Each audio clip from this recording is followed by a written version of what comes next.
Ya, A'udzubillahi minasyaitonirrajim. Bismillahirrahmanirrahim. Assalamualaikum warahmatullahi wabarakatuh. Salam, Om Swastiastu, Namo Buddhaya, Salam Kebajikan, Rahayu. Baik Bapak Ibu yang saya hormati, ini ada request juga dari Narsum, biar langsung dimulai. Eh, Sebelum dimulai, alangkah baiknya jika kita berdoa menurut agama dan kepercayaan kita masing-masing. Berdoa dimulai.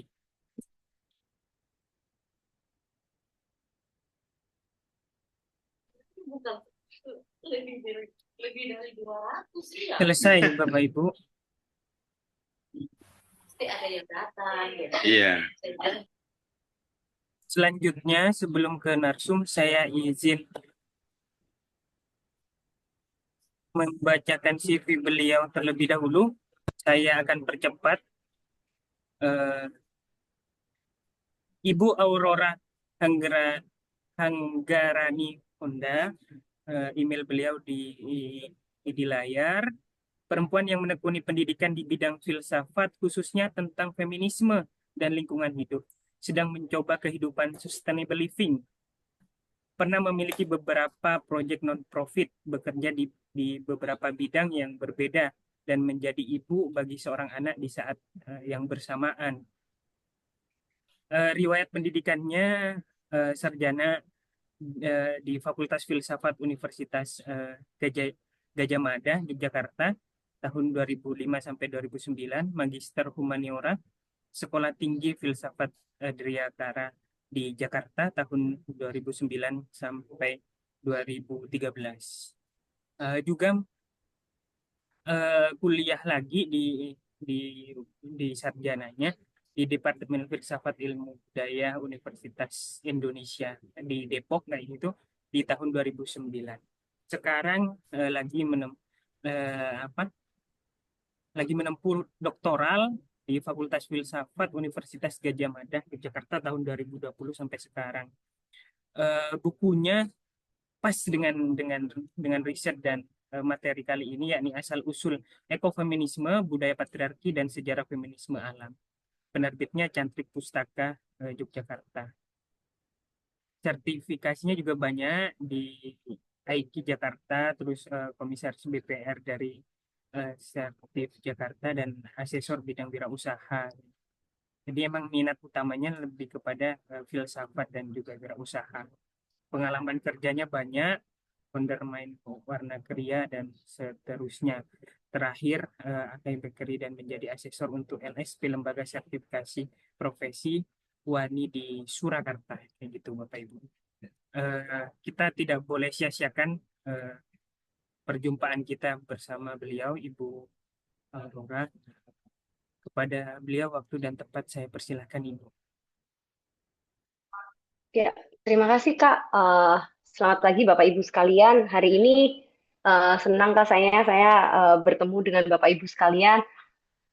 Mohon maaf kalau mungkin share beberapa apa namanya saya itu baru semalam karena ada beberapa hal.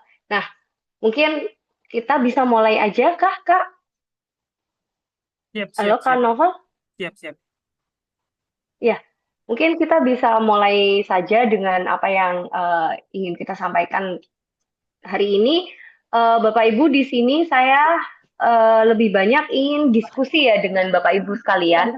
Jadi terima kasih untuk waktunya. Mohon maaf, apakah bisa untuk moderator kita buat semua itu mute semua, Sudah di Bu, mute sudah. semua aja. Oke, baik. Oke, kita mulai saja terkait dengan ekofeminisme. Mungkin kita sudah 3 minggu ya, Bapak Ibu sekalian belajar tentang ekofeminisme dan pasti sudah banyak dari narasumber yang lain membahas tentang ekofeminisme. Lalu apa sih ekofeminisme dan kepemimpinan yang berkelanjutan seperti itu kan? Karena kemarin saya mendapatkan tugas untuk menyampaikan seperti ini terkait dengan kepemimpinan yang berkelanjutan. Oke, di sini saya akan memaparkan sedikit, kemudian lebih banyak kita akan berdiskusi terkait dengan mungkin di tempat Bapak Ibu sekalian ada kasus-kasus ataupun apa namanya pembicaraan yang sedang hangat terkait dengan apa namanya perusahaan-perusahaan yang terkait dengan ekologi ya. Nah, mungkin bisa dilanjut untuk pembahasannya. Ya, slide berikutnya. Oke, sedikit saya bahas tentang saya. Saya itu, maaf sebelumnya. Oke, nggak apa-apa, langsung ini aja. Kemarin sudah setelahnya aja, Kak.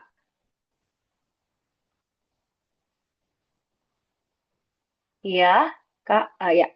Sekilas tentang ekofeminisme. Mungkin dari kemarin sudah banyak ya penjelasan tentang ekofeminisme itu apa, yaitu dari kata ekologi dan feminisme. Uh, Juga sudah dijelaskan sebelumnya juga terkait dengan François Dobon yang menulis pertama kali istilah ekofeminisme itu pada Le Féministe ou la Mort. Nah, pada tahun 1974. Apakah ekofeminisme itu hanya muncul pada François? Itu lebih pada pengistilahannya saja. Tapi sebelumnya sebenarnya pemikiran-pemikiran ekofeminisme, paham-paham tentang ekofeminisme itu sudah ada, cuma belum disebutkan dengan istilah yang tepat atau istilah yang baku itu sebelum 1974. Jadi baru pada tahun 1974 itu istilah ekofeminisme itu sebagai satu istilah khusus untuk membahas hubungan antara ekologi dan feminisme.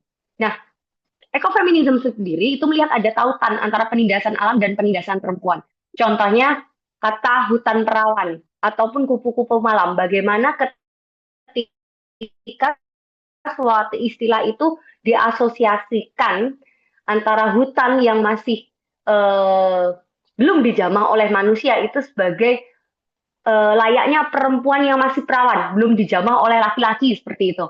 Ataupun kupu-kupu malam, bagaimana sebuah kupu-kupu itu di pagi hari lalu muncul di malam hari. Nah, perempuan itu diasosiasikan sebagai sesuatu yang seperti apa seharusnya itu hanya ada itu di pagi hari, bukan di malam hari seperti itu. Nah, meskipun ekofeminisme ini diawali di Prancis, tapi lebih berkembang sih sebenarnya di Amerika Utara dan di Asia.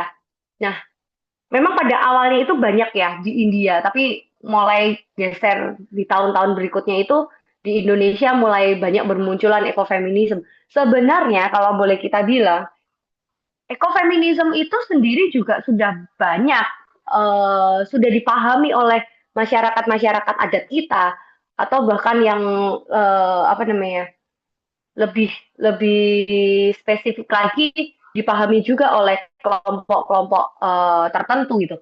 Cuma memang kata ekofeminisme sendiri belum masuk ataupun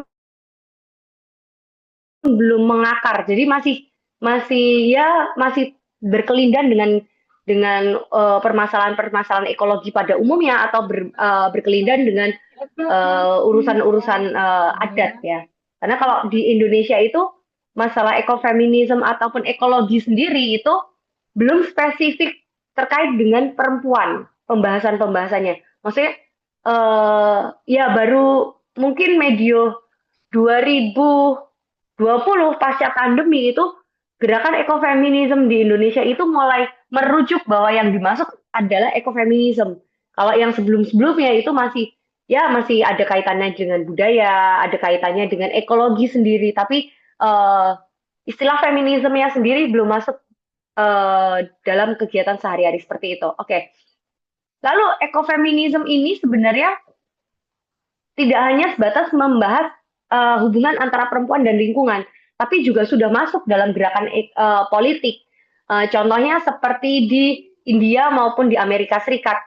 Bagaimana perempuan-perempuan ini ketika dia itu memperjuangkan ekologi itu sudah masuk dalam tataran politik seperti halnya kalau di Indonesia seperti kemarin itu perempuan-perempuan kendeng yang mereka melakukan cor kakinya dengan semen itu, lalu mereka menyuarakan itu kan sudah masuk dalam ranah politik, sudah bukan lagi sekedar hanya pernyataan-pernyataan sikap seperti itu. Nah, jadi ekofeminisme ini dari yang hanya sebuah catatan-catatan itu sekarang sudah menjadi suatu gerakan politik yang besar juga seperti itu. Bisa dilanjut?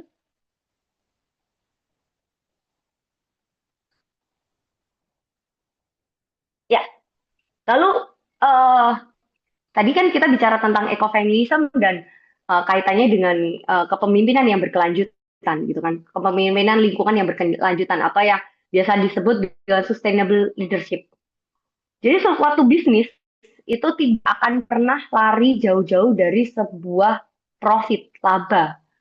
Kalau kita melakukan bisnis tapi kita tidak berpikir laba, itu namanya kan kita apa namanya kerja non profit ya. Jadi artinya ya hanya sekedar donasi aja gitu loh. Nah, maka bicara tentang bisnis berarti kita bicara tentang profit, laba. Cuma apakah laba yang kita inginkan, laba yang kita dapatkan sebagai seorang leader itu hanya sebuah laba, hanya sebuah uang. Nah, itu kan jadi pertanyaan lebih lanjut. Oke lah, kalau mungkin di era-era sebelumnya, ya orang hanya berpikir adalah kita dapat laba, laba, laba, laba, berarti cuan, cuan, cuan. Apa namanya? Kita mendapatkan mengeruk sesuatu untuk kepentingan kita sendiri, untuk kepentingan sebagai seorang pengusaha seperti itu. Tapi kita lupa akan dampaknya, gitu kan? Nah, contohnya ada aja adalah seorang pengusaha kayu gelondong. Kita tidak bicara ini kayu yang sudah jadi pulp, kayu yang sudah jadi kertas, ataupun kayu yang sudah jadi mebel. Kita bicara pada pengusaha kayu gelondong yang itu biasa di hutan-hutan. Apakah mereka hanya memikirkan tebang, jual, tebang di hutan, jual, lalu mereka mendapatkan laba? Hanya sesimpel itu. Ternyata kan dari memotong kayu itu pun ada dampak lingkungannya. Pertama, jelas flora fauna di situ menjadi tidak seimbang jika pertumbuhan kayu baru dengan kayu yang dipotong itu tidak signifikan. Dan sebenarnya mau tidak mau kita bicara memang pohon yang ditebang itu sudah usianya puluhan bahkan ratusan tahun, sedangkan yang tumbuhnya itu kan juga akan lama. Artinya tidak signifikan antara jumlah yang dipotong dengan jumlah yang di ini ya ditanam seperti itu. Nah, lalu apa yang terjadi? Ketidakseimbangan dari flora faunanya dulu. Kemudian tanah menjadi mudah untuk uh, banjir ataupun bencana-bencana lain, apalagi kalau itu di daerah lereng seperti itu. Kemudian yang dampak berikutnya adalah terjadi pada masyarakat sekitar. Jika itu terjadi longsor ataupun banjir, masyarakat yang tinggal di situ pasti akan terganggu juga kan, harus pindah, harus mengungsi seperti itu. Nah, apalagi kalau ini terkait dengan dia sistemnya adalah masih pada suku-suku, kelompok masyarakat tertentu gitu ya, yang mereka masih hidupnya berpindah-pindah, ataupun mereka hidupnya masih dekat dengan alam, budaya mereka dipengaruhi dengan budaya alam. Nah, ini sangat amat apa ya, berpengaruh kepada kelompok-kelompok budaya yang seperti ini gitu. Bagaimana suku-suku ini menjadi harus berpindah, harus bergeser karena hutan yang semakin ditebang seperti itu. Dan sebenarnya ini tidak hanya terjadi pada pengusaha kayu, yang banyak pengusaha contohnya kayak yang lain lagi kita bicara adalah tentang bagaimana besi itu kita kan impor ya, impor dari Cina, dari India, dari Rusia, dari Korea datang ke Indonesia. Mereka mungkin tidak merasakan langsung bagaimana proses ini sudah menjadi besi. Tapi ketika besi lembaran itu, sheet metal itu lalu dipotong ataupun dicat, nah efek-efek dari apa ya, karena korosi, lalu efek dari besi yang terpotong tidak digunakan, itu kan menjadi sampah. Eh, Sheet metal ini tadi adalah menjadi kerusakan tersendiri untuk tanah. pH-nya yang jadi tidak seimbang ataupun jadi pupuk yang harus lebih diberikan lebih banyak seperti itu. Akhirnya apakah nanti jadi besi ini masuk pada tanaman sekitar yang ketika buahnya itu dimakan oleh manusia akan memberikan dampak pada manusia. Nah, ini yang perlu dipikirkan sebagai seorang pemimpin gitu kan. Nah, itu disinilah yang namanya sustainable leadership itu diperlukan. Kepemimpinan yang memiliki 3 pilar hubungan, yaitu antara laba itu sendiri, lalu kesejahteraan masyarakat dan pelestarian alam. Seperti itu. Bisa dilanjut?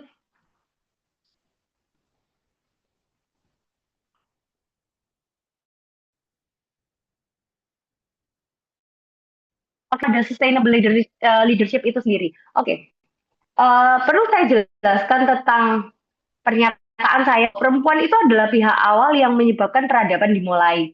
Oke, pada pada masa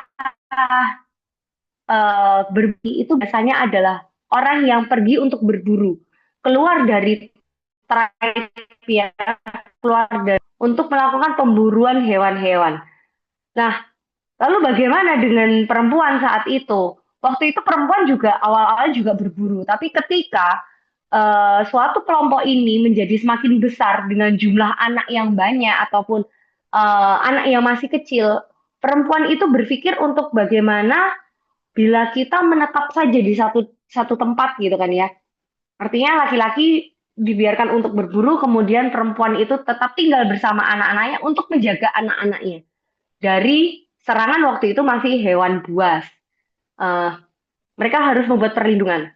Tapi balik lagi, apakah berburu itu hanya 1 hari pagi berangkat, sore pulang seperti bapak-bapak sekarang yang lagi bekerja di luar rumah? Enggak. Zaman dulu berburu itu bisa menghasilkan itu mendapatkan suatu hasil. Bisa jadi ketika pulang dari berburu itu tidak mendapatkan apa-apa. Sedangkan makan itu kan harus dilakukan setiap hari. Maka perempuan saat itu mulai berpikir, gimana ya caranya untuk bisa bertahan hidup gitu kan ya. Akhirnya mereka melakukan domestifikasi, baik itu domestifikasi pada hewan maupun domestifikasi pada tumbuhan. Nah, domestifikasi inilah yang akhirnya menciptakan yang namanya pertanian dan peternakan yang kita kenal saat ini. Ketika laki-laki berburu itu pulang dan kadang-kadang tidak ada hasil, mereka bertanya-tanya, loh, perempuan ini dapat dari mana? Perempuan ini kok bisa tetap bertahan hidup, bisa menghidupi anaknya, itu dari mana? Nah, ternyata perempuan itu memulai suatu peradaban, yaitu dengan pertanian, dengan eh, domestifikasi hewan, dengan peternakan. Lalu mereka akhirnya laki-laki tidak perlu berburu lagi. Laki-laki mulai membantu perempuan, mulai mengikuti budaya pertanian itu. Nah, makanya kata kolere yang menjadi kata dasar mencangkul, bercocok tanam itu akhirnya menjadi kata culture yang artinya budaya. Jadi biar bagaimanapun budaya suatu peradaban itu dimulai karena perempuanlah eh, mulai berpikir untuk bagaimana pertanian itu bisa terjadi seperti itu. Nah, lalu perempuan pada akhirnya setelah dia itu sudah menetap, lalu laki-laki ikut membantu perempuan untuk ada di satu tempat itu saja. Nah, perempuan ini akhirnya sebagai pemilik kekayaan pada suatu kelompok itu tadi, suatu tribe yang dimiliki oleh perempuan.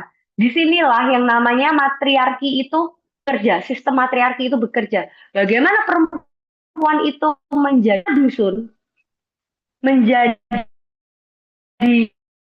shaman. Shaman itu adalah seorang perempuan yang dia juga dukun ya. Kalau mungkin kata dukun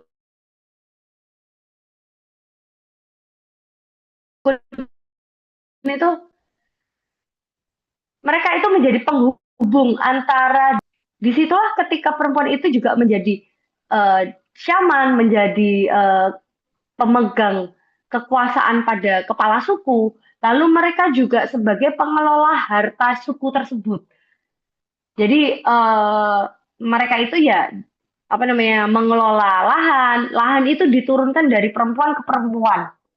Lahan itu menjadi milik kolektif kelompok, bukan menjadi milik individu antara saya ke anak saya itu enggak. Jadi antara kelompok kita ke kelompok generasi berikutnya seperti itu. Nah, apakah budaya seperti ini sudah punah? Ternyata kalau kita pelajari lebih lanjut di budaya-budaya pedalaman di Indonesia ataupun di pedalaman Afrika seperti itu masih banyak budaya yang masih menganut sistem seperti ini. Bagian mana perempuan itu menguasai harta seluruh suku. Dan itu biasanya sifatnya itu sukunya masih kolektif ya, bukan individu kamu dan aku gitu. Makanya di sana itu agak sulit menemukan kata aku dan kamu. Yang paling gampang itu adalah mereka tidak punya bahasa terima kasih. Bukan karena bahasa terima kasih itu kok orang tidak punya terima kasih ya. Tapi terima kasih itu adalah bentuk suatu kata yang sifatnya itu adalah individualistik. Artinya saya membutuhkan kamu dan kamu membutuhkan saya. Karena saya dan kamu itu saling membutuhkan, makanya harus ada suatu ungkapan kata terima kasih sebagai bagian dari saling memberi dan saling menerima seperti itu. Nah, ketika ini sistemnya adalah kolektif, kebersamaan, mereka tidak punya istilah terima kasih. Karena punyamu dan punyaku itu adalah punya kita bersama. Kepemilikannya itu sifatnya bersama. Seperti itu. Nah, sistem matriarki ini akhirnya bergeser menjadi sistem patriarki. Yang akhirnya perempuan kehilangan privilege merawat kekayaan dan dasar kekayaan itu adalah alam itu sendiri. Artinya kan perempuan tidak bisa lagi merawat kekayaannya, tidak bisa merawat alamnya karena dia tidak punya akses lagi kepada pertanian, tidak punya lagi akses dekat dengan alam. Karena semua akhirnya menjadi sistem patriarki di mana lahan tidak lagi menjadi milik kelompok tapi milik perseorangan, milik individu antara laki-laki yang awalnya garisnya adalah perempuan digeser menjadi garis laki-laki, di mana laki-laki akan menurunkan tanah itu pada anaknya, entah anaknya laki-laki ataupun anak perempuannya, tapi biasanya anak laki-laki akan menurunkan tanahnya pada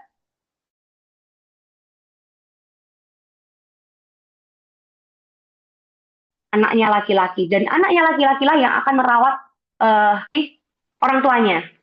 Akhirnya terjadi pergeseran dari milik kelompok menjadi milik individual.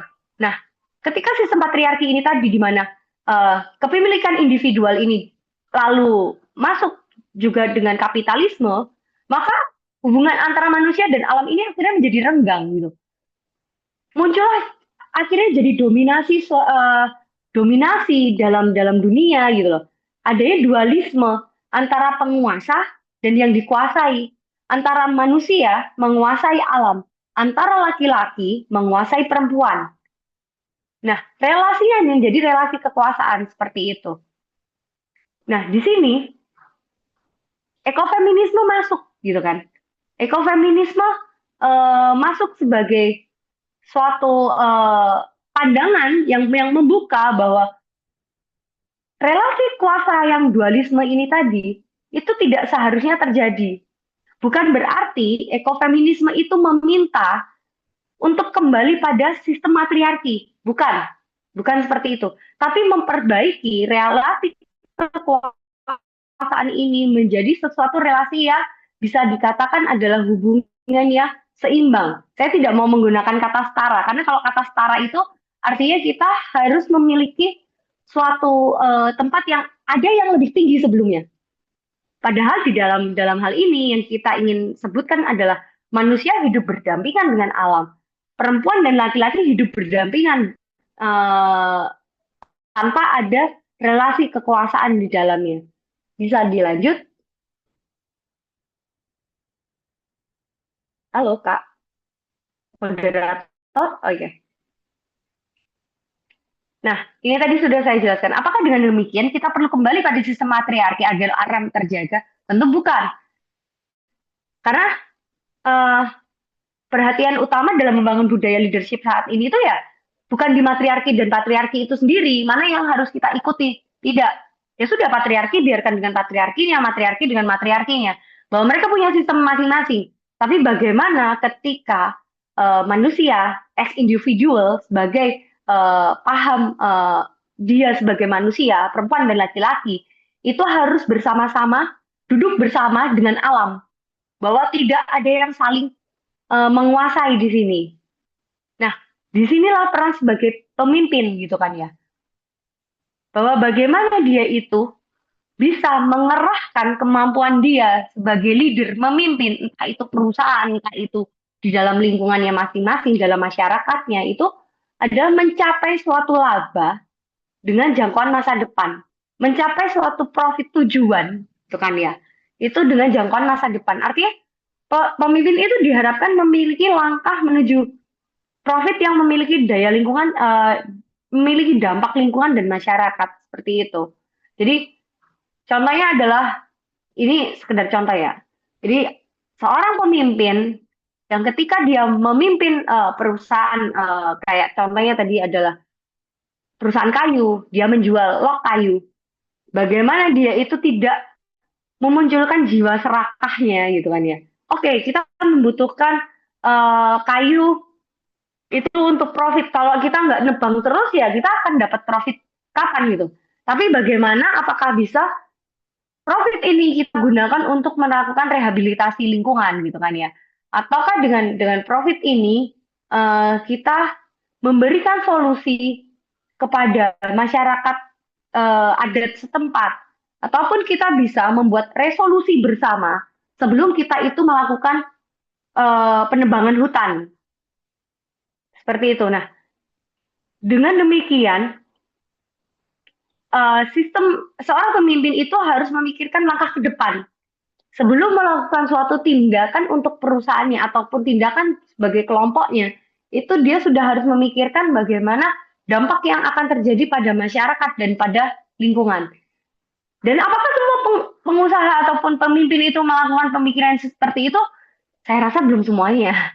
Karena memang eh, pemimpin itu dia berpikir masih hanya sebatas pada apa yang bisa saya lakukan untuk hari ini, untuk apa namanya shortcut pada profit yang dia dapatkan saat ini. Dia seringkali dia belum memikirkan lingkungan dan dampak lingkungan dan dampak masyarakat. Baru setelah era-era kemudian, mungkin di generasi kedua, generasi ketiga, dampak lingkungan dan masyarakat itu baru terasa. Kalau pada generasi pertama itu biasanya belum begitu terasa ya pimpinan. Makanya pemimpin itu kadang-kadang uh, tidak begitu memikirkan. Nah, baru ketika generasi ketiga sebagai pemimpin, dia baru merasakan bahwa, oh iya, ternyata lompatan yang harus saya lakukan untuk generasi keempat dan kelima, itu harus seperti apa ya, dampak lingkungan dan masyarakatnya. Itu baru bisa kita rasakan seperti itu. Ya, yang berikutnya,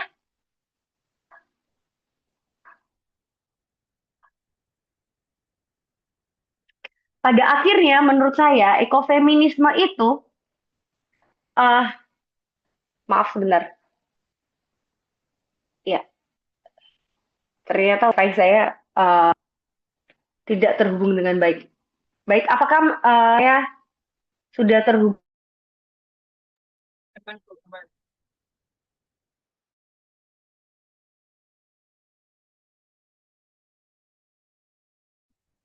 Izin Bu narasumber, kadang baik, kadang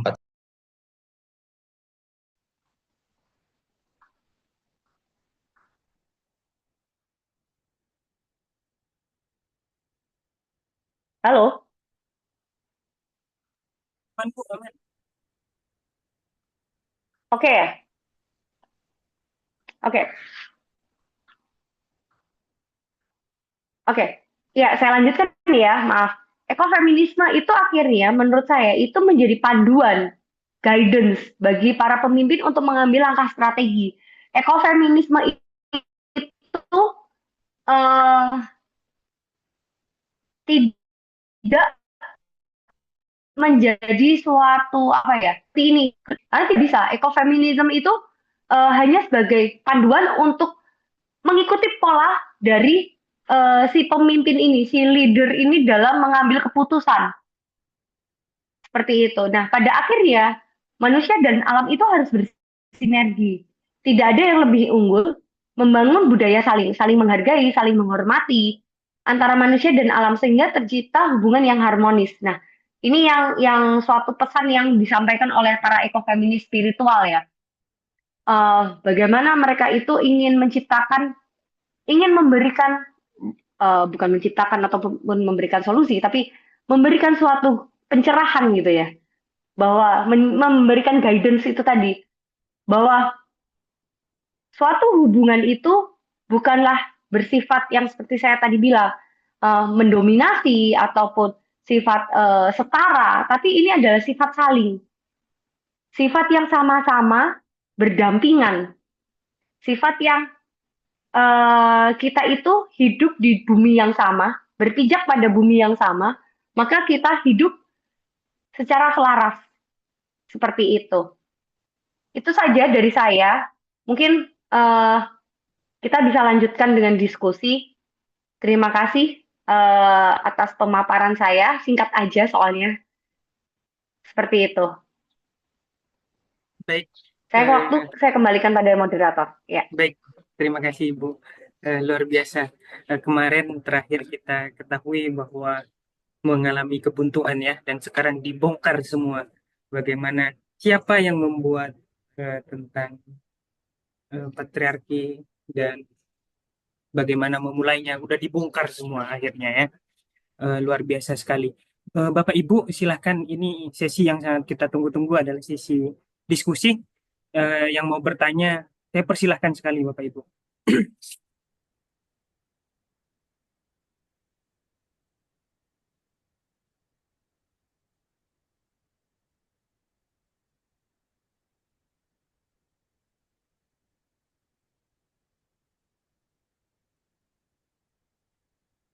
Ya silakan Bapak Ibu.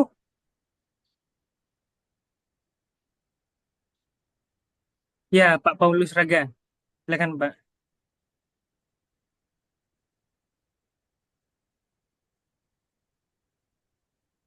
Baik, terima kasih Pak Nopal. Saya pikir apa yang sudah disampaikan oleh Ibu Aurora Ponda tadi ya cukup padat ya. Ada catatan kami di sini terhadap materi yang sudah disampaikan terhadap 3 pilar tadi. 3 pilar yang terkait dengan profit ya.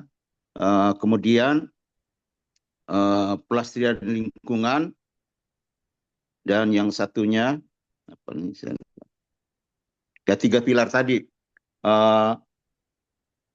Gini Bu, masalahnya kalau kita lihat kan kaum Hawa ini, perempuan ini ya, banyak sebenarnya konsumsi ya yang dipakai sehari-hari ya, terutama di dalam pernik-pernik ya, pernik-pernik.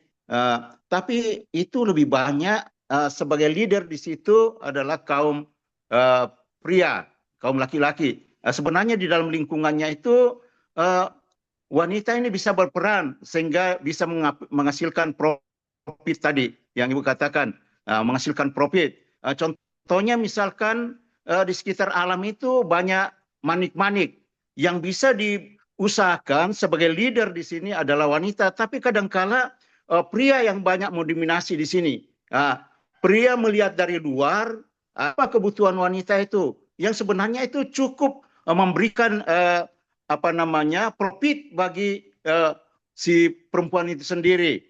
Banyak di sekitar lingkungan alam yang dan aksesori hanya digunakan oleh wanita yang justru pria yang melihatnya itu dan sebagai leader. Ini bagaimana kira-kira Bu? Supaya mendorong apa potensi-potensi yang dari alam ini yang dapat dimanfaatkan oleh secara ekonomi ya. Artinya kita katakan tadi sebagai bisnis atau profit, hasil itu yang bisa menambah daripada kaum wanita. Itu Bu, saya melihat satu. Tadi juga ada perbedaan yang Ibu sampaikan, ternyata ada di suatu negara atau di beberapa tempat yang mulanya itu yang memegang leader adalah matri, ya. Dia bergeser menjadi patri. Mungkin untuk merebut kembali ini susah. Kalau sudah terlanjur ke patri, ya mungkin itu sudah susah lagi diambil alih oleh matri yang sebelumnya. Itu bagaimana tadi kolaborasi yang diharapkan.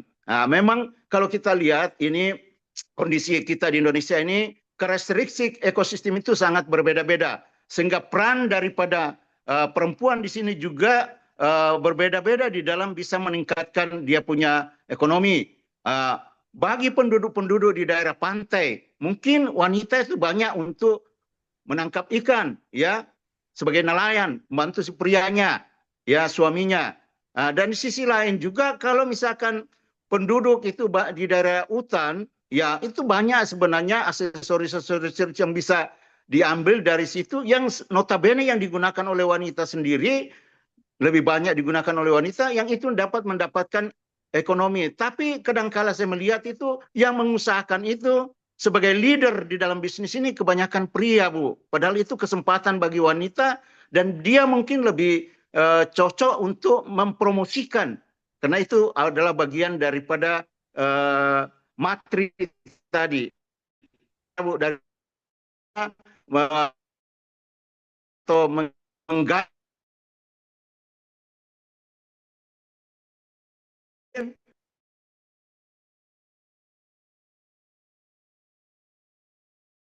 taksis itu bukan uang.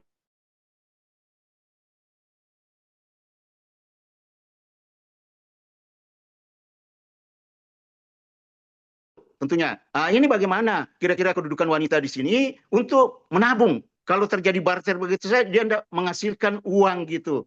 Cukup dipakai sehari-hari. Bagaimana melihat sisi bisnis di sini supaya dia pun juga bisa menabung. Kira-kira demikian, Bu. Terima kasih. Oke. Baik, Ya, Pak. silakan. Pak Paulus Raga. Terima kasih, Pak. Pertanyaannya, luar biasa sekali ya. Banyak sih itu menarik untuk kita diskusikan. Nah, jadi biar bagaimanapun awal mula bagaimanapun awalnya ketika dari suatu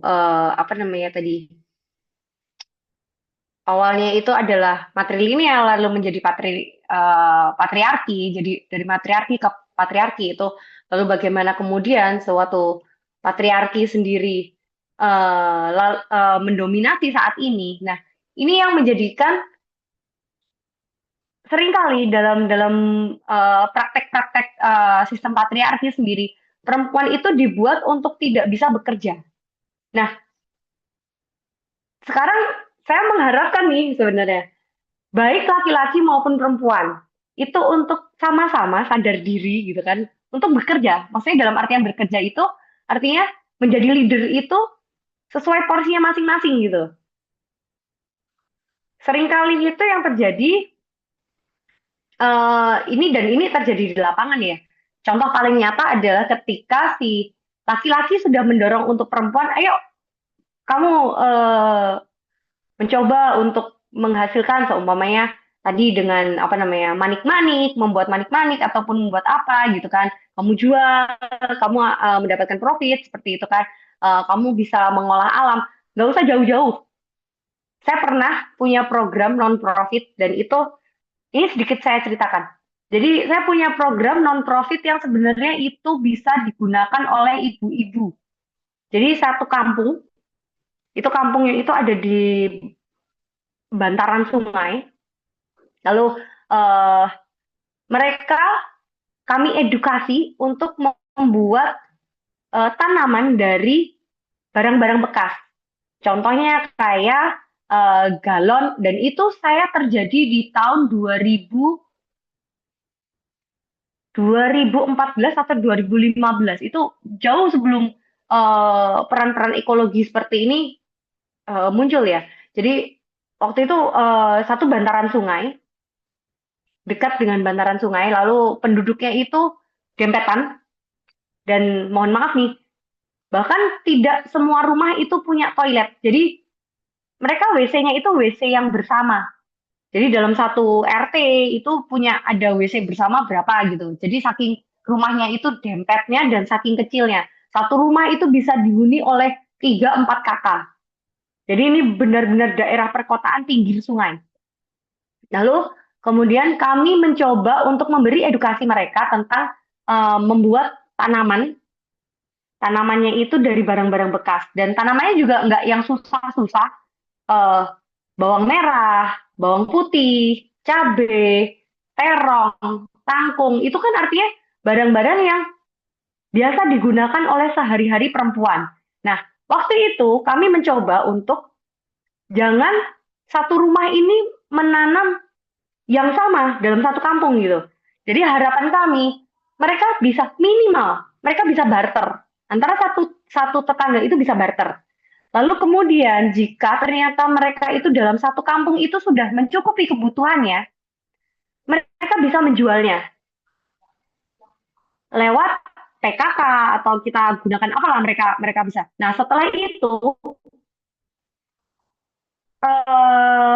uangnya kan bisa mereka kelola bersama kembali kan, untuk entah itu membeli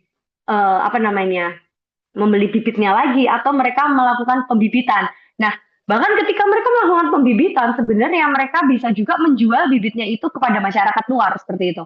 Dan mereka pun kami ajarkan loh, cara membuat kompos sendiri, cara membuat tanah sendiri. Artinya mereka gunakan dari bahan-bahan yang ada dari mereka. Masak, apa yang mereka pakai. Nah, bahan pupuknya pun juga dari bahan-bahan yang mereka ada gitu kan. Jadi pupuknya sangat pupuk organik gitu kan. Jadi kami mencoba untuk mengelola sampah sekaligus mengelola ekonomi mereka. Dan apa yang terjadi? Program itu tidak lebih dari 1 tahun tidak berjalan. Lalu kami mengevaluasi dong, apa yang membuat program ini tidak berjalan? Seharusnya ini suatu rancangan yang kecil tapi bisa bermanfaat besar gitu kan ya. Itu pikiran kami. Lalu ternyata yang terjadi adalah pertama, dominasi laki-laki. Ketika laki-laki itu, ini menu-menuin tempat aja, gitu kan ya. Lalu yang kedua, perempuan sendiri karena sudah terbiasa dengan sistem patriarki itu sendiri, akhirnya mereka ngerasa, kenapa sih? Itu kan urusan laki-laki untuk memberi kita uang, kita belanja, selesai. Ya udah, perempuan itu nggak perlu capek-capek kayak gini. Dia salah sendiri. Dia lebih memilih untuk menyalahkan laki-lakinya. Ya gara-gara laki-lakinya kerjanya cuma dikit, tapi dia tidak berpikir bagaimana caranya ketika ini tidak ngebul dapurnya karena pendapatan suami menurun gitu kan. Dia tidak mau berusaha. Karena dia punya mindset bahwa urusan uang itu adalah urusan laki-laki. Perempuan itu ya, mohon maaf, sebentar, dalam bahasa Jawa itu ngecake. Kalau dalam bahasa Indonesia apa ya? Tinggal maksudnya memanfaatkan uangnya, jadi mengelola uangnya. Nah itu, jadi perempuan itu tinggal mengelola uang dan laki-laki itu yang memberi. Nah, kesadaran patriarkis ini kan secara nggak sadar sebenarnya mereka itu terkungkung dalam jiwa patriarkis, ya kan? Sudah merasa bahwa ya sudah, perempuan itu duduk manis di dalam domestik aja gitu. Nah, itu yang mungkin terjadi juga gitu loh. Bagaimana ketika seharusnya perempuan itu bisa mengupayakan gitu kan ya. Hiasan, kenapa kok akhirnya leadernya adalah laki-laki? Ya karena perempuan itu sudah terkungkung dengan pikirannya sendiri. Ya sudah, saya sudah capek loh ngurusin anak gitu. Padahal mohon maaf, anak itu bukan bagian dari ya sudah saya sudah ngurusin. Enggak, anak itu adalah bersama.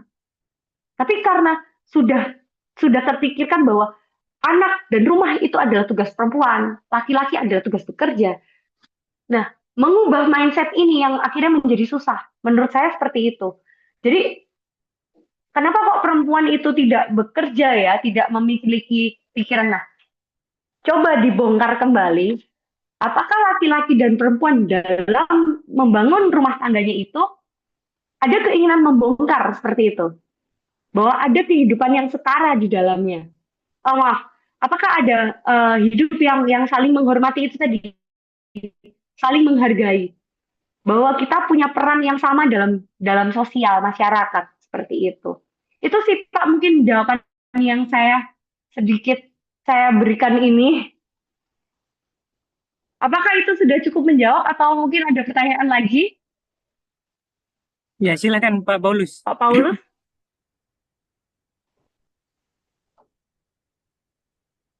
Cuman tambahan sedikit Bu, ya yang terkait di Boleh? dalam lingkungan ini kan sebenarnya yang dekat di lingkungan itu sebenarnya ya ekosistem lingkungan ini. Bagaimanapun karakteristik itu yang dominan sebenarnya kaum matri.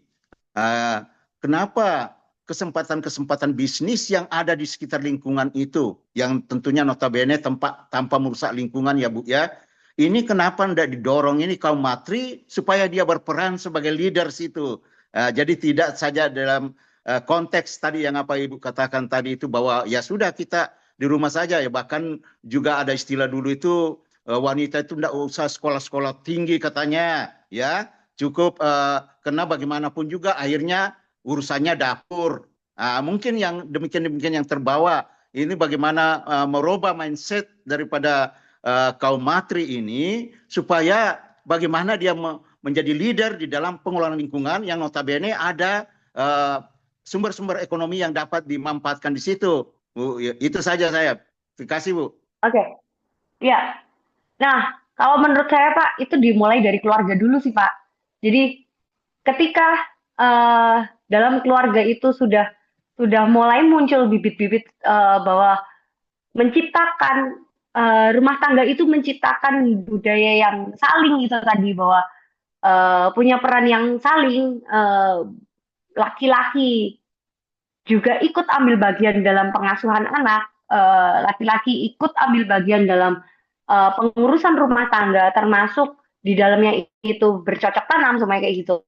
Dan perempuan ikut juga dalam bagian dalam pengelolaan kekayaan, artinya tidak hanya pengelolaan apa namanya, ini dapat uang dari laki-laki enggak ya. Artinya perempuan juga ikut bekerja, ikut merasakan. Nah, ketika ini sudah terjalin, saya yakin bahwa nanti akan ke depannya pemimpin-pemimpin itu juga akan ada pemimpin perempuan gitu. Akan leadership itu akan dimulai ketika laki-laki itu mau memberikan ruang bagi perempuan untuk menjadi lead, gitu kan ya, menjadi pemimpin. Laki-laki itu memperbolehkan perempuan menjadi pemimpin, dan ketika perempuan sendiri mau menjadi pemimpin, itu sih kalau menurut saya. Jadi ketika mereka itu sama-sama, dan seringkali kan masih ada ya di dalam masyarakat kita itu pandangan-pandangan gitu kan ya, kayak seorang perempuan yang jadi pemimpin di suatu perusahaan, wah berarti laki-lakinya terancam itu hidupnya gitu kan ya. Nah, apakah si perempuan ini yang jadi pemimpin ini mau, ya sudah fokus saja, wong saya ini niatnya adalah memimpin gitu kan, memimpin suatu perusahaan atau memimpin suatu kelompok masyarakat tertentu gitu kan ya. Saya nggak peduli dengan omongan orang-orang lain gitu kan ya. Saya tidak peduli ada orang yang berkata bahwa suaminya hanya bapak rumah tangga. Nah, kita mulai dari diri kita sendiri. Kadang-kala seorang perempuan ketika sudah diomongin gitu aja langsung yang saya menyerah aja deh gitu. Nah, ini Pak yang menurut saya yang itu dimulai dari diri dalam keluarga itu sendiri. Awalnya itu dulu. Kalau memang dalam keluarga itu masih terkungkung dalam patriarki, ya menjadi susah. Kita bicara bahwa apakah perempuannya akan menjadi leader gitu. Saya yakin Muriati Sudibyo Marta Tilaar, siapa lagi ya? Pemimpin-pemimpin perempuan itu, Sri Mulyani gitu ya, anak Avanti, memiliki suami yang berjiwa besar gitu. Suami yang tidak patriarki gitu ya. Bahwa dia mempersilahkan istrinya, mempersilahkan perempuannya untuk memimpin suatu kelompok tertentu gitu. Dia memperbolehkan gitu kan. Dan dia tidak melihat pandangan masyarakat, pandangan budaya akan malah istrinya yang di depan seperti itu. Itu sih kalau menurut saya. Dan saya rasa banyak loh. Sampai sekarang itu apalagi kemarin di daerah Nusa Tenggara Timur itu banyak para penenun-penenun itu kan sekarang juga malah perempuan-perempuan. Bagaimana sekarang malah laki-lakinya sudah tidak. Kalau zaman dulu memang masih masih laki-laki yang punya toko tenun kayak gitu. Tapi mulai sekarang-sekarang ini sudah banyak penenun perempuan yang lebih unjuk diri. Ya, semoga di lingkungan Bapak seperti itu ya Pak ya. Ya, terima Oke, kasih Bu. Cukup jelas Bu. sama-sama Pak. Baik, selanjutnya ke Pak Muhammad Andri Waskito, silakan. Baik, terima kasih. Assalamualaikum warahmatullahi wabarakatuh. Selamat pagi, Waalaikumsalam. Ibu Aurora, Pak Naufal, dan rekan-rekan semuanya. Terima kasih, Bu. Materinya sangat komprehensif dan pemahaman baru terkait ekofeminisme dan sustainable leadership, Bu. Eh, yang ini saya tanyakan, Bu, saya tertarik dengan Ibu yang sampaikan terkait kayu-kayu tadi, hutan, dan lain sebagainya. Dan baru saja beberapa hari yang lalu, Ibu, ya terjadi bencana alam yang sangat besar di Sumatera, Aceh, dan keluarga-keluarga kita yang berada di kepulauan tersebut. Ya, saya melihatnya sangat bersedih dan itu berarti alam kita sedang rusak atau mungkin dalam quote and quote itu dirusak oleh sebagian orang tertentu untuk memuaskan egonya atau mungkin untuk mendapatkan profit yang banyak sehingga kayu-kayu itu dipotong dan faktanya ternyata banjirnya itu membawa potongan-potongan kayu Ibu. Dan yang saya sangat sedih lagi itu saya melihat gajah di Taman Nasional Tesonilo yang kehilangan rumahnya Ibu. Terus kemudian saya lihat harimau yang bukan tenggelam ya, maksudnya ikut bersama banjir dan ke perumahan warga. Saya kira ini tuh karena pendekatan pemimpin atau leadership yang kurang arif dan kurang bijak terhadap alam dan lain sebagainya. Padahal kita paham bahwa dalam prinsip sustainability itu ya antara people, profit, and planet. Memang profit jadi hal yang penting juga, tapi keberlanjutan alam maupun orang-orang yang ada di dalamnya itu menjadi hal yang penting. Nah, yang ingin saya tanyakan ini Bu, bagaimana tanggapan atau perspektif Ibu Aurora Pondat mengenai hal-hal seperti ini? Terima kasih sebelumnya. Oke, saya ceritakan sedikit tentang keluarga saya. Jadi kakek saya itu adalah penjual kayu gelondong, pengusaha kayu gelondong. Dan boleh dibilang mungkin ya, karena saya tidak tahu langsung karena memang kakek saya itu meninggal di usia saya kelas berapa ya? SMP kalau nggak salah. Jadi saya tidak begitu punya pengalaman yang banyak ya dengan kakek saya. Nah, mungkin hutan Jawa itu salah satu yang menghabiskan adalah kakek saya dan teman-temannya. Dan apa namanya? Untuk perusahaan kayu furniture di Jawa Tengah. Kebetulan saya tinggal di Solo. Dan ya kita ketahui presiden kita sebelumnya juga pengusaha kayu dari Solo gitu kan ya.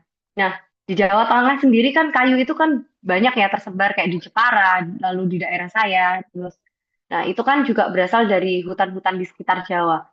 Mungkin kakek saya dulu adalah salah satu yang menyebabkan Jawa itu menjadi gundul, habis, gitu kan. Kalau sekarang kita jalan ke daerah Ngawi saja, itu kayu-kayunya itu sudah kecil-kecil, jatinya juga itu tidak signifikan gitu loh antara jumlah yang ditebang sama jumlah yang ditanam gitu kan. Dan kemudian para pengusaha ini, beberapa pengusaha di Jawa Tengah ini kan akhirnya larinya ke Kalimantan, ke Sulawesi, ke Sumatera gitu kan ya.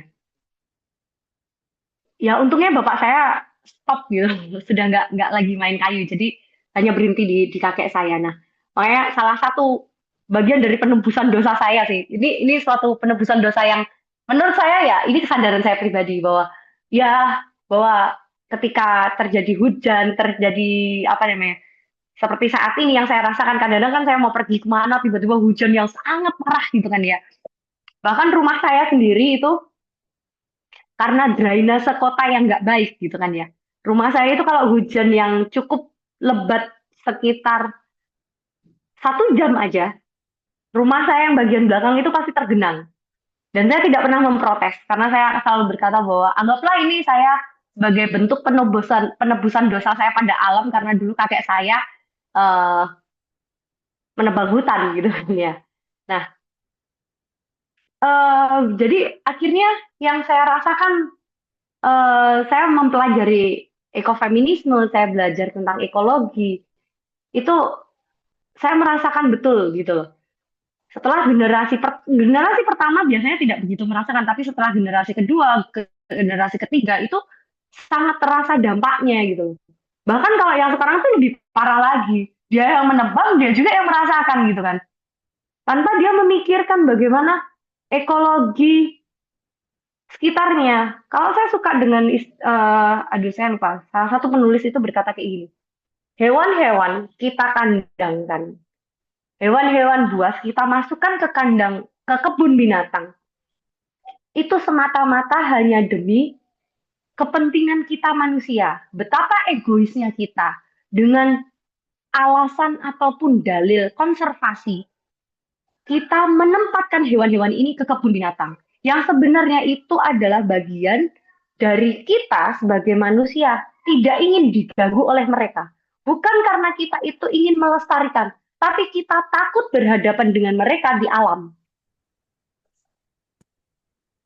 Jadi bagi saya, akhirnya ketika kemarin ada gajah yang kehilangan anaknya, ataupun gajah yang sampai stres kan akhirnya gajahnya itu sekarang ketika anaknya hilang lalu dia menunjukkan sikap yang kayak gitu. Terus lalu kapan hari itu saya baca ada badak yang eh, apa ya masuk ke lubang juga tapi nggak di Indonesia, di Afrika kalau nggak salah. Nah, eh, apa namanya anaknya masuk ke pelosok, jadi ke pelosok gitu, terus lalu ibunya itu di atas terus sampai akhirnya ada ranger yang membantu gitu kan. Tapi di sini bahwa yang saya rasakan adalah ya benar, akhirnya hewan-hewan ini hanya dimasukkan ke suatu kebun binatang dengan alasan konservasi. Sebenarnya karena mereka manusia ini nggak mau ribet aja gitu. Nggak mau ketika kebutuhan saya untuk menebang pohon digangguin gitu kan ya. Saya nggak mau ketika saya apa namanya repot-repot ketika saya mau mendapatkan profit, saya masih harus berbagi dengan kelompok-kelompok tertentu, yaitu masyarakat adat ataupun dengan hewan-hewan itu.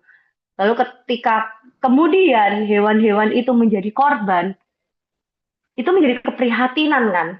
Dan itu tidak pernah dipahami oleh orang-orang yang menjadi pemimpin di dalamnya, sayangnya gitu loh. Padahal kami berharap ya, harapan kita itu adalah ketika terjadi penggundulan hutan itu ya jangan lalu hutan dibabat habis seperti itu gitu loh. Ya bagaimana pemimpin itu akhirnya memiliki oke, bahwa di sini itu ada berapa hewan yang harus kita lindungi. Itu ya itu sulitnya sih, kita hidup di negara yang mohon maaf ya lebih lebih berkepentingan pada mereka gitu loh. Jadi saya pun memberi solusi ya tidak solutif juga akhirnya gitu loh. Ya tanggapan saya ya, saya sangat prihatin, tapi ya kita harus take an action apa gitu loh. Karena bencana sudah terjadi gitu kan ya. Kerusakan sudah benar-benar terjadi. Dan ketika kayu-kayu ini akhirnya ya sudah terbawa arus kan, malah tidak bisa digunakan. Iya, ya saya juga bingung sih maksudnya. Saya ingin membuat apa ya, langkah konkret, ya nyatanya juga tidak bisa. Seperti itu. Kalau kalau kita mau sama kayak Vandana Shiva yang lalu perempuan-perempuan pada memeluk gitu kan ya. Saya rasa juga kesadaran ekologis kita juga kurang gitu loh. Ya contohnya aja kayak kendeng ya. Kendeng itu sampai ibu-ibunya itu kan ngecor kakinya gitu kan pakai semen gitu. Bagaimana dia mempertahankan gunungnya gitu kan ya. Itu ya nyatanya juga akhirnya hanya dianggap sebagai ibu-ibu gila gitu loh. Tidak, ya meskipun kita menyuarakan perempuan-perempuan bersatu bahwa ini demi masa depan loh. Tapi kan pemerintah juga nggak mau peduli ya, tetap dilakukan gitu kan. Ada satu pengalaman saya waktu itu di Maros. Di Maros itu kan ada pabrik semen kan, di Maros, Sulawesi Selatan sana. Jadi waktu itu saya ketemu dengan orang Pemda gitu kan ya. Tapi dia orang Pemda bagian apa saya kurang tahu ya. Pokoknya saya taunya dia Pemda karena pakai baju baju Pemda aja. Nah, waktu itu, wah bagus ya ini tebing-tebingnya. Wah, saya kan kayak ngomongin tentang betapa indahnya gitu kan. Lalu Bapak itu dengan santainya itu. Dan itu tahun 2015, saya ingat sekali tuh. Tahun 2015 bulan Agustus. Bapaknya itu bilang kayak gini, tenang aja Nona, sebentar lagi gunung yang ini akan dijadikan pabrik semen. Lalu gunung di sebelahnya juga sama itu nanti. Jadi ini sudah dibeli nih sama perusahaan semen setempat gitu kan ya. Ini nanti akan jadi gunungnya ini akan nggak ada gitu. Wow, saya agak terkaget-kaget juga gitu kan. Dan dia ngomongnya santai aja gitu loh. Tanpa ada perlawanan dari daerah tempat. Mungkin ada perlawanan tapi diredam, tidak masuk ke media. Mungkin seperti itu gitu. Jadi apakah tidak ada keinginan? Ya mungkin masyarakat setempat tidak ingin gitu loh. Tidak mau bahwa lingkungannya rusak. Tapi mereka kalah dengan kepentingan-kepentingan di atasnya yang lebih kuat gitu. Ya pemimpin akhirnya hanya berkata bahwa seorang pengusaha atau pemimpin hanya berkata bahwa, yuk, ya nanti kita akan melakukan konservasi hutan sekian ribu hektar, kita akan melakukan ini, kita akan melakukan ini. Sih, tambang Freeport ya tetap rusak-rusak aja kok gitu. Freeport dari dulu sampai sekarang mana melakukan ini? Ya tetap dikeruk aja kan. Itu sih kalau dari saya.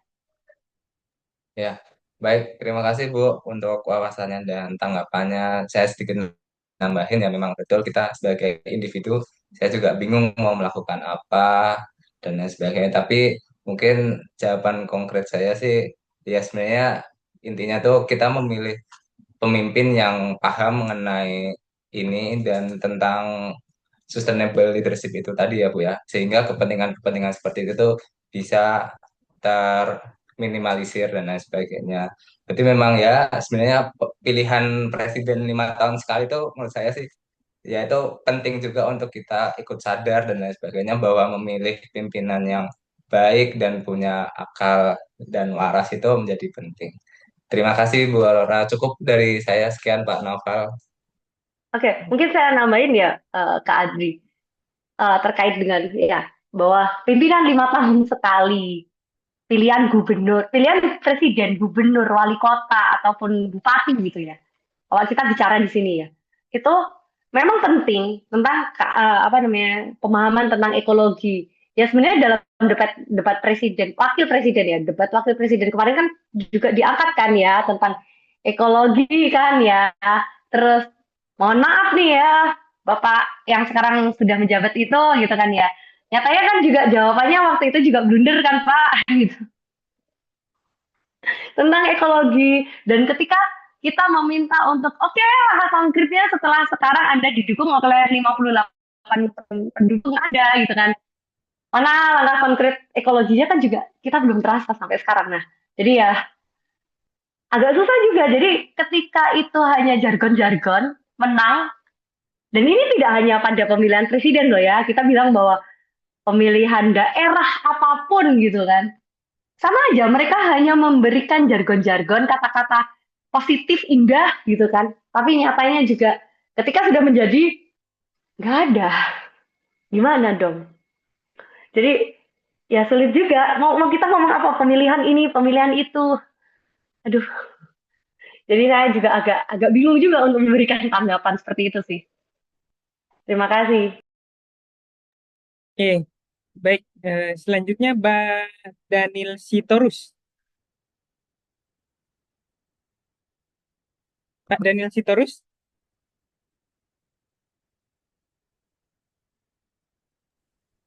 Halo, Iya, selamat pagi, silakan Bapak. izin masuk. Terima kasih moderator, terima kasih narasumber, terima kasih Bapak Ibu. Saya izinkan memperkenalkan diri, nama saya Daniel Kristanto Sitorus, saat ini sedang di Tangerang Selatan, sedang menuju ke Jakarta. Mohon izin menanggapi ataupun juga bertanya terkait dengan hasil paparan dari narasumber yang luar biasa. Saya senang juga menanggapi ada 8 slide, 6 substansi yang sangat ringkas tapi informatif bagi saya pribadi.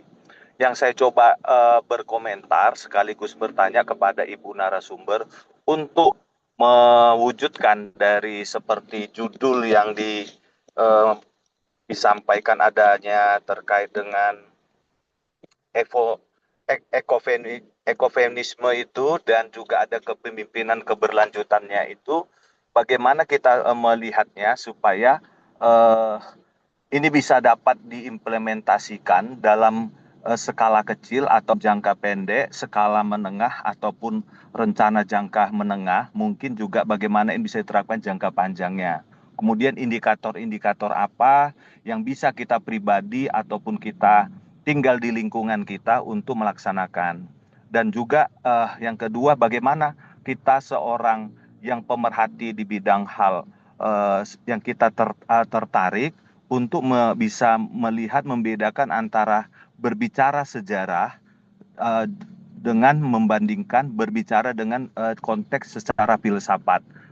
Itu yang kedua. Yang terakhir, ketiga, bolehkah kami di-sharing untuk memetakan ataupun keadaan Indonesia sebenarnya konsentrasinya, apakah ini bisa dilaksanakan jangka pendek, dan keseriusan pemerintah Indonesia itu kan sudah bisa dilihat Undang-Undang Dasar 45 jelas sudah sangat membuka ruang. Tapi bagaimana skala nasionalnya dan juga mungkin yang menjadi harus diperhatikan. Terima kasih, Pak. Iya, Terima kasih Pak Daniel. Wow, pertanyaannya berat ya Pak ya. Nggak apa-apa kok. Jadi, oke, saya coba tanggapin ya Pak ya. Semoga ini bisa sedikit ini memberi insight juga. Jadi, kalau kalau menurut saya langkah yang paling konkret yang bisa jangka pendeknya adalah kita mulai dari lingkungan keluarga dulu. Bagaimana kita itu memberikan kemampuan apa ya pada masing-masing individu dalam keluarga itu untuk membangun apa namanya pemimpin yang bisa punya tanggung jawab ekologi ataupun punya tanggung jawab terhadap lingkungan, menjadi pemimpin bagi masing-masing. Contoh seumpamanya ibu itu berperan sebagai yang mengumpulkan sampah-sampah organik, sebagai contoh seperti itu kan lingkup kecil ya. Lalu bapak itu yang menyirami tanaman semuanya kayak gitu. Jadi ketika bapak itu memberikan perintah, oke, anak pertama itu kamu harus menyirami tanaman yang sana, anak kedua menyirami yang bagian mana, lalu bapak yang menyirami bagian mana. Nah, lingkup kecil ini ketika bapak itu memberi perintah kepada dua anaknya itu ibu tidak ikut campur di dalamnya seperti itu. Nah, ini kan menurut saya itu adalah pemimpin yang bisa untuk memberikan contoh gitu loh, tentang bagaimana mereka itu membagi antara uh, ke apa menjadi pemimpin yang memberikan contoh gitu loh, bahwa hidup saling saling menghormati, saling menghargai antara satu individu dengan individu yang lain, dengan lingkungan seperti itu. Jadi nanti ketika peran itu berganti, jadi ketika sampah organik itu gantian ibu memberikan perintah pada dua anaknya seperti itu. Nah, itu mungkin menurut saya itu lingkup kecil yang bisa menjadi contoh gitu kan ya.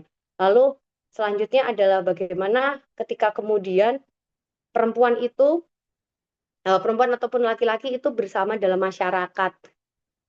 Ketika bersama-sama masyarakat, apa ya, lingkup yang kemudian jangka pendeknya gitu kan ya, yang ini masih jangka pendek semua ya. Jadi si keluarga lalu meningkat dalam masyarakat ketika masyarakat ini bersama-sama, mungkin dengan gotong royong membersihkan lingkungan seperti itu. Nah, pasti kan ada leadernya, entah itu sebagai RT, ketua RT ataupun sebagai apa. Jadi bagaimana mereka, yuk kita melakukan penghijauan. Nah, sebenarnya beberapa daerah di sudah banyak ya yang melakukan penghijauan di kampungnya gitu. Ada juga yang kemarin itu saya baca di mana itu, jadi satu kampung itu membuat satu kanal di tengah-tengah jalan gitu, itu untuk membuat apa ya, mereka itu punya usaha RT ya, itu membuat tanah kompos. Jadi di setiap tengah-tengah itu setiap hari para warga itu ke tengah jalan, mereka masukin sampah organiknya ke lubang-lubang. Jadi lubangnya itu ditutup pakai besi gitu, jadi mereka bisa buka, masukin sampah, lalu tutup kayak gitu kan. Nah, itu bisa menjadi suatu contoh jangka menengah gitu loh. Maksudnya jangka pendek maupun jangka menengah bagi warga masyarakat gitu kan ya. Nah, itu bisa dicontoh gitu loh. Lalu apakah ketika ini tidak hanya di satu kampung ya, tapi bisa di banyak kampung, maka kan cukup amat mudah ya sampah-sampah itu mengurangi beban TPA, tempat pembuangan akhir itu, TPA tempat pembuangan akhir itu dengan sampah-sampah yang bisa diolah sendiri dulu gitu, dan itu olahnya adalah olah bersama-sama seperti itu kan. Nah, contoh lagi ada di desa di NTT, di Flores itu. Jadi mereka kan setiap kampung itu punya babi. Jadi setiap rumah itu punya babi. Paling enggak mereka itu punya paling enggak 2 pasang lah. Nah, kotoran dari babi-babi ini itu dikumpulkan oleh mereka. Lalu dimasukkan satu tangki itu yang ada di desa. Lalu tangki ini itu ada selang penghubung. Selang penghubungnya itu ke rumah-rumah warga. Dan tangki ini nanti menghasilkan gas yang digunakan untuk memasak. Jadi di sana itu tidak menggunakan gas LPG, karena gas LPG itu harus beli di kota, di mana itu jaraknya 2-3 jam. Terus harganya juga mahal, LPG 12 kilo itu berapa ya waktu itu? Tahun 2000 terakhir waktu itu saya terakhir beli itu 2017, udah lama banget. 2017 itu harga satu tabung isi ulang itu sudah 300.000, makanya sangat amat mahal. Dan untuk menghemat makanya mereka menggunakan itu. Jadi dengan pengumpulan kotoran babi masukkan ke satu sumur itu, lalu sumurnya itu mengelola menjadi gas untuk mereka masak. Jadi satu kampung itu gasnya panjang-panjang tuh masuk ke tiap-tiap rumah. Nah, itu kan juga jadi bagian dari bagaimana mereka mengolah sampah kan. bagaimana mereka itu bersama-sama. Dan saya yakin kalau tidak ada leader, tidak ada kepala desa yang berinisiatif membuat tangki itu tadi, lalu saya yakin ya tidak akan jalan. Kalaupun sudah ada tangkinya, tapi tidak ada penggeraknya, ya saya rasa juga nggak akan jalan. Contohnya ketika kasus saya tadi, bagaimana ceritanya tentang membangun suatu kelompok yang nggak ada 1 tahun gagal, ya itu karena di tim kami itu nggak bisa kalau cuma ngejar-ngejar terus gitu kan ya. Karena mereka juga ngerasa kayak yang Pak Lurah aja juga abai kok, nggak nyuruh-nyuruh kami gitu kan. Pak RT aja juga nggak peduli kok, Pak RW juga nggak peduli gitu kan. Pak Babinsa, Pak Babin Kaptipnas juga nggak nyuruh-nyuruh kami gitu loh. Anda orang luar, ya Anda kan ibarat kata malah kami itu kayak dilihatnya ya udah kan kamu udah ngasih, mau kita lakukan atau enggak ya suka-suka kami. Nah ini yang menurut saya perlu suatu leader yang dia itu punya pikiran dan dia konsisten.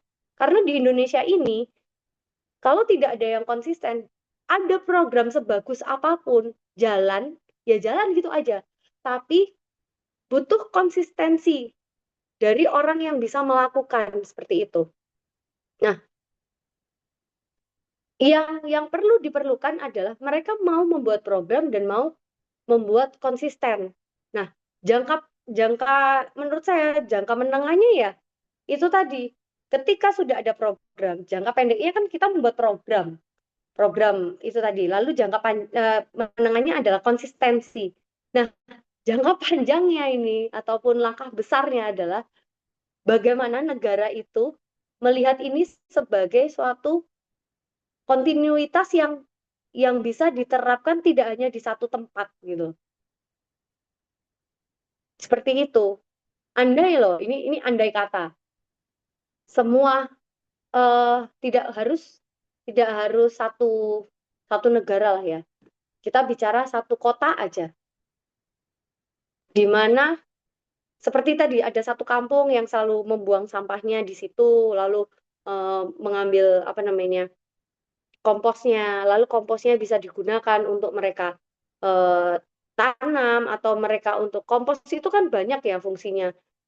Bisa juga untuk kebutuhan-kebutuhan tidak hanya untuk tanah, tapi juga bisa untuk kebutuhan penyuburan, keseimbangan pH, seperti keseimbangan ini ya.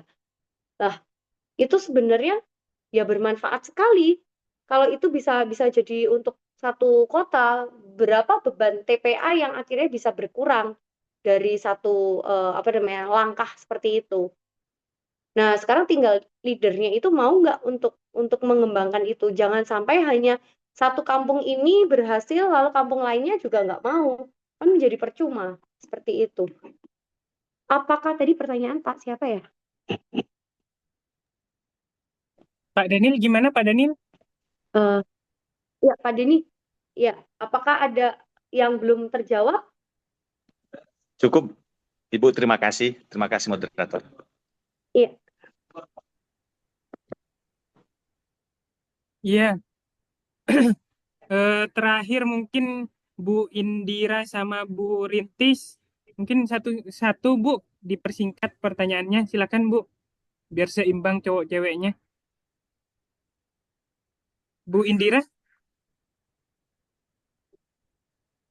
Bu Indira sama Bu Rintis?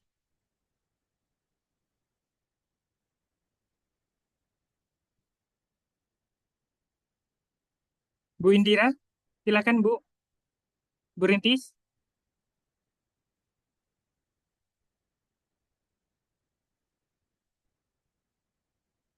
Tes, tes.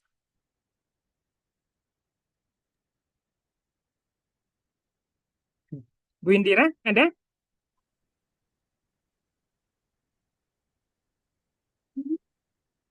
Bu Halo. Rintis, silakan Bu. Iya, halo, selamat pagi, salam kenal. Ya, selamat Mbak pagi. Ya, Mbak Aurora dan teman-teman sekalian. Saya mungkin boleh menanggapi aja ya. Ya, Maksudnya boleh. menambahkan Silahkan. diskusi ya, menambahkan diskusi terkait dari tadi yang isu yang dilemparkan oleh Mas Adri Waskito sebelumnya. Nah, mungkin kalau dari saya, eh, ini apa namanya, saya melihat problem-problem lingkungan. Kalau tadi kan Mas Adrias kita bilang, oh, bagaimana ini ada bencana alam yang melibatkan apa kayu-kayu gelondongan dan lain sebagainya di Sumatera Utara. Kalau saya mungkin nggak bicara bagaimana solusinya, tapi membongkar logikanya. Logikanya itu kan dampak lingkungan atau dan dampak sosial itu sesungguhnya adalah bagian dari biaya produksi. Harusnya itu adalah satu bagian yang holistik.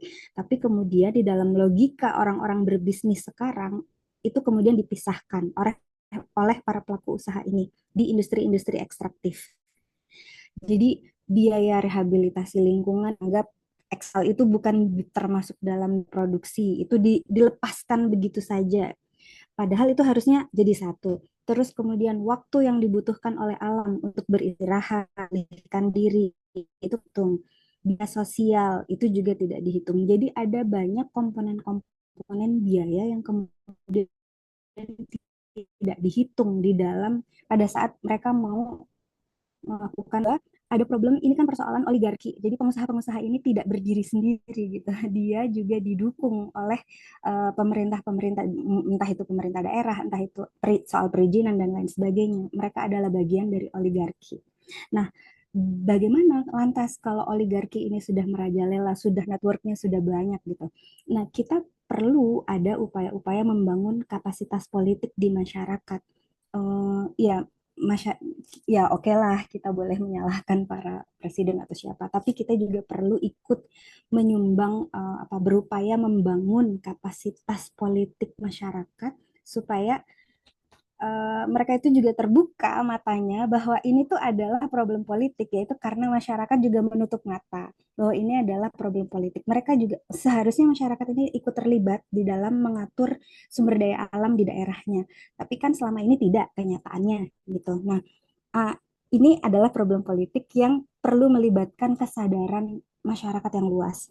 Nah, kalau di luar sana ada diskusi tentang degrowth atau apa, sudahlah kita nggak usah bicara lagi tentang pertumbuhan. Tapi ya saya bukan orang yang yang setuju dengan degrowth. Kalau saya lebih ke bagaimana logika yang mendorong industri ekstraktif itu apa greedy, tamak dalam eksploitasi alam, itu yang perlu kita ubah, misalnya dengan mengubah cara kita mengkonsumsi.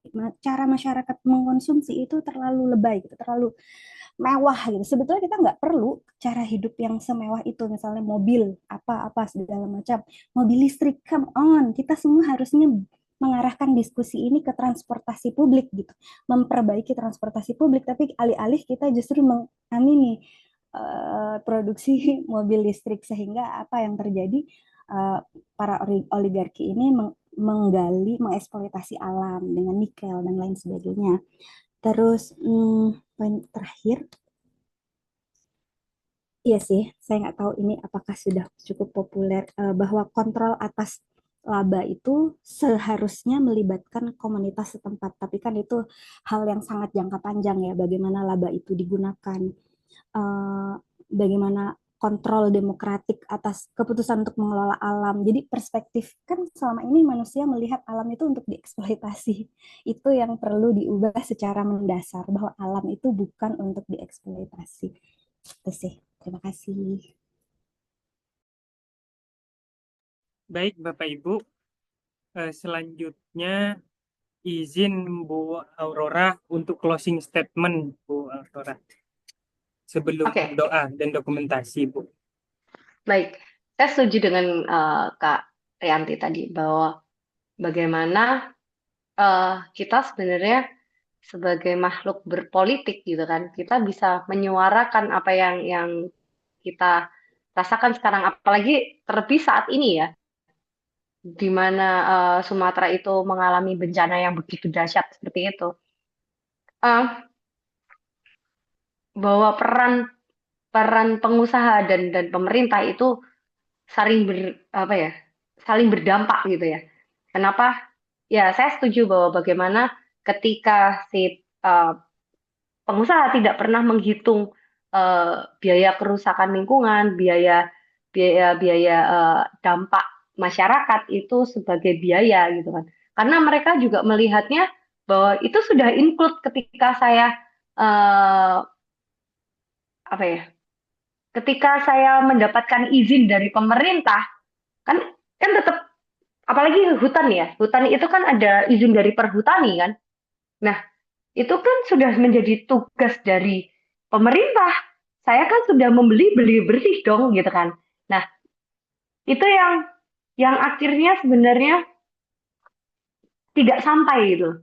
Jadi komunikasi antara si pengusaha pikirnya kan ya, saya beli ini sudah include dengan semua dampak buruknya gitu kan ya. Sedangkan si pemerintah juga mungkin merasa bahwa ya sudah, pokoknya yang penting dibeli gitu.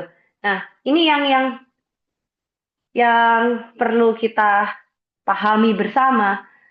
Ini menjadi dampak politik yang harus kita suarakan.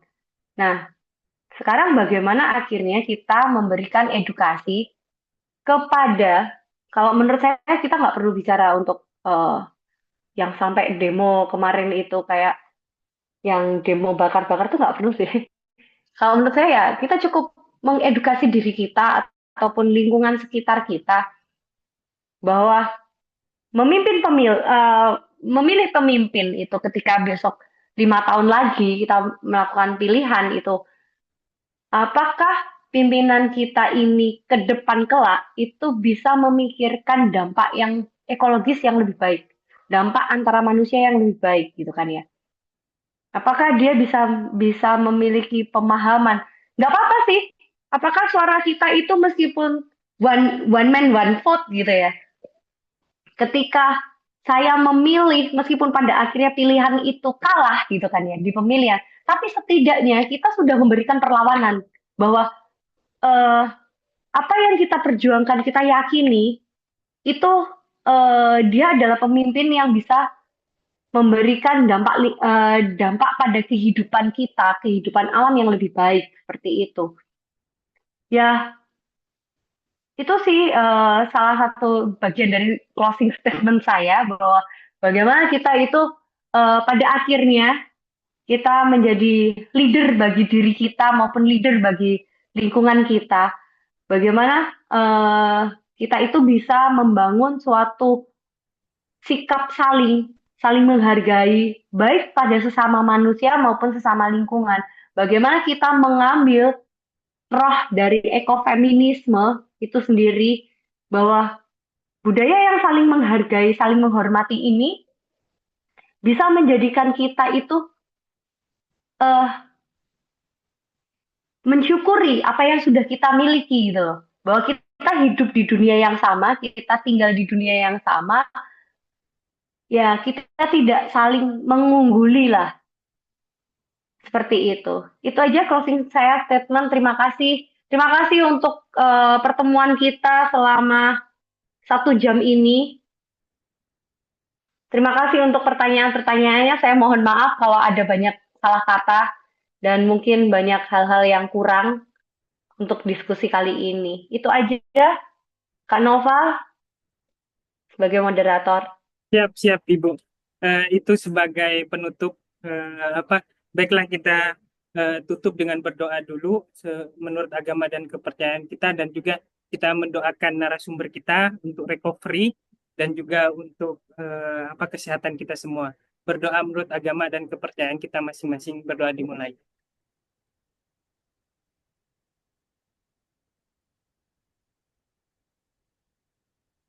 Selesai.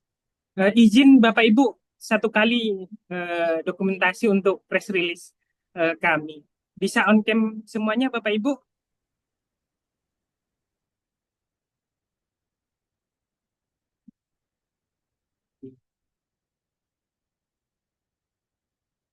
Baik, izin saya dokumentasi. 1, 2, 3. Ulang lagi. 1, 2, 3.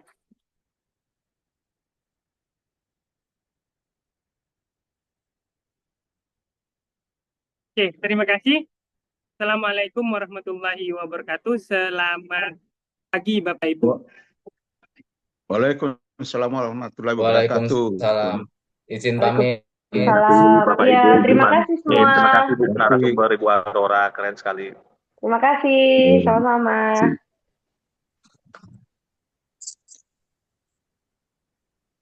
Siap.